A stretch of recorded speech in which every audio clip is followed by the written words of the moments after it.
बच्चों आज हम बताएंगे किरचॉफ के नियम तथा विद्युत परिपथ, जिसमें सबसे पहले हम विद्युत सेल के बारे में बताएंगे। क्या बताएंगे? विद्युत सेल। तो विद्युत सेल पर सबसे पहले हम क्या लगाएंगे? निशान लगाएंगे। ठीक है। विद्युत सेल एक ऐसी युक्ति है जो रासायनिक ऊर्जा को विद्युत ऊर्जा में बदलती है। विद्युत सेल में एक द्रव जिससे दो विभिन्न धातुओं की छड़ें होती हैं, यह द्रव विद्युत अपघट्य कहलाता है एवं छड़ें इलेक्ट्रोड कहलाती है। ठीक है, सब बच्चों को समझ में आ गया? कोई दिक्कत तो नहीं है। तो सबसे पहले क्या था हमारा? विद्युत सेल। विद्युत सेल वह एक ऐसी युक्ति है जो रासायनिक ऊर्जा को विद्युत ऊर्जा में बदलती है।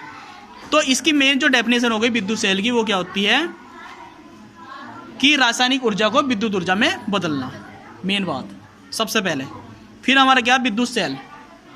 विद्युत सेल का हमारा डायग्राम दे रखा है। इसमें दो इलेक्ट्रोड होते हैं, एक पॉजिटिव होता है और एक निगेटिव होता है। इन्हें किस चीज़ के? एक विलयन में डुबोया जाता है।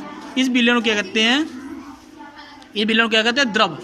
द्रव मतलब कि जो द्रव किसी भी चीज़ का भरा हो सकता है। सब बच्चों को समझ में आ रहा है? तो इसमें क्या होता है? विद्युत अपघट्य में एक विशेष गुण यह होता है कि जैसे कि इसमें दोनों छड़ें रखी जाती हैं, तो एक छड़ धनावेशित तथा दूसरी छड़ ऋणावेशित हो जाती है। तो धनावेशित छड़ सेल का धन टर्मिनल, धन दिख रहा है सब बच्चों को, टर्मिनल, तथा ऋणावेशित छड़ सेल का ऋण टर्मिनल कहलाती है।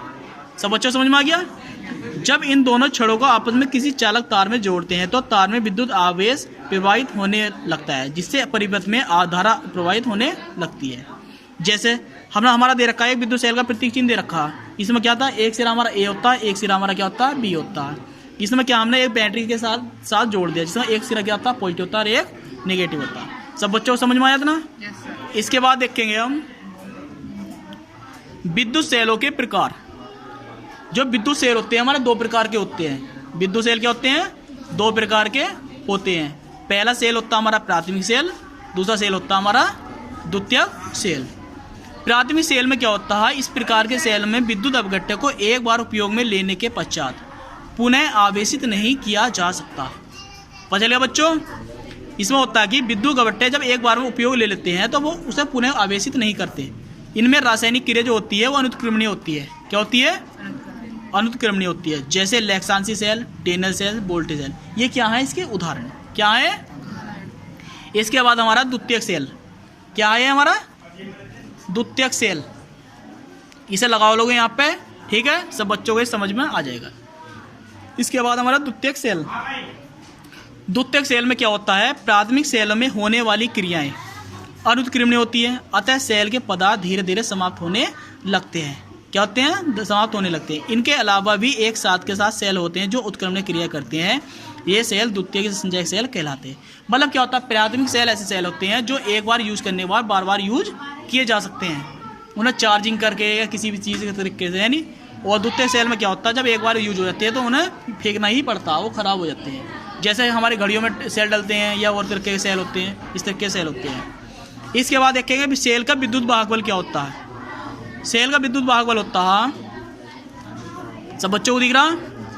एकांक आवेश को पूरे परिपथ में प्रवाहित करने में सेल द्वारा दी गई ऊर्जा को सेल का विद्युत वाहक बल कहते हैं। ये हमारी क्या हो गई? परिभाषा। यदि Q आवेश को पूरे परिपथ में प्रवाहित कराने में सेल द्वारा किया गया कार्य W हो तो सेल का विद्युत वाहक बल E बराबर W/Q जूल प्रति कूलम या वोल्ट होगा।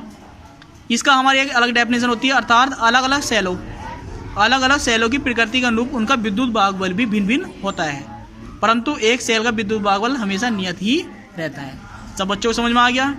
अब इसी बेस पर हमारा क्या क्वेश्चन है जो न्यूमेरिकल आता है। न्यूमेरिकल आता है किस तरह का होता है कि किसी सेल के विद्युत परिपथ में 3 एम्पीयर की धारा 5 मिनट के लिए प्रवाहित होने पर 1350 जूल कार्य होता है, तो परिपथ में स्रोत का विद्युत वाहक बल क्या होगा? ठीक है, इसका होता है कार्य W बराबर 1350 जूल दे दिया। क्या दे दिया? W बराबर 1350 जूल। I बराबर कितना हो गया? 3 एम्पियर हो गया। ठीक है, और T बराबर कितनी होगी? 5 सेकेंड। ये हमने जो पढ़ रखा है फॉर्मूला भी, और इस तरह के क्वेश्चन जो हमने करे हैं, जो न्यूमेरिकल करे हैं, वो हमने 10वीं क्लास में भी करे हैं। तो इसका फॉर्मूला क्या होगा? E बराबर W/Q और Q बराबर क्या होता है? IT। तो E बराबर हो गया W/IT। समझ में आ गया? तो इसके बाद क्या हम W का मान रख देंगे 1350 दे रखा हमारा जूल, और I का मान 3 एम्पियर, और T का मान कितना? 5 मिनट। मतलब 1 मिनट बराबर कितनी सेकंड होती है? 60 सेकंड। तो 5 बराबर 7 + 5 = 300। तो हमारा 300 या 900, तो 1350/900 हो गया। और जब से हमने भाग करा था 1.5 वोल्ट हो गया। सब बच्चों को समझ में आ गया, कोई दिक्कत नहीं किसी को। फिर इसके बाद हमारा क्या विवेचनात्मक प्रश्न, क्या हमारा विवेचनात्मक प्रश्न लिखा हुआ, क्या किसी बैटरी के विद्युत बाहुबल की दिशा उसमें बहने वाली धारा की दिशा पर निर्भर करती है। तो इसका आंसर देखा, चूंकि विद्युत बाहुबल अदिश राशि है, विद्युत बाहुबल कैसी राशि है, अदिश राशि है, अतः इसमें दिशा नहीं होती है। परंतु बैटरी के निरावेशन में बैटरी के अंदर धारा की दिशा ऋणात्मक से धनात्मक इलेक्ट्रोड की ओर होने पर इसके विद्युत बाहुबल को धनात्मक चिन्ह से तथा आवेशन में धारा की दिशा विपरीत होने पर इसे ऋणात्मक चिन्ह से दर्शाया जाता है। अब तुम्हें ये पता चल गया होगा, ये विवेचनात्मक क्वेश्चन बहुत ज़्यादा आते हैं, कुछ ज़्यादा ही आते हैं, ये समझ लो कि कम से कम 20-25 नंबर के यही आते हैं, ठीक है।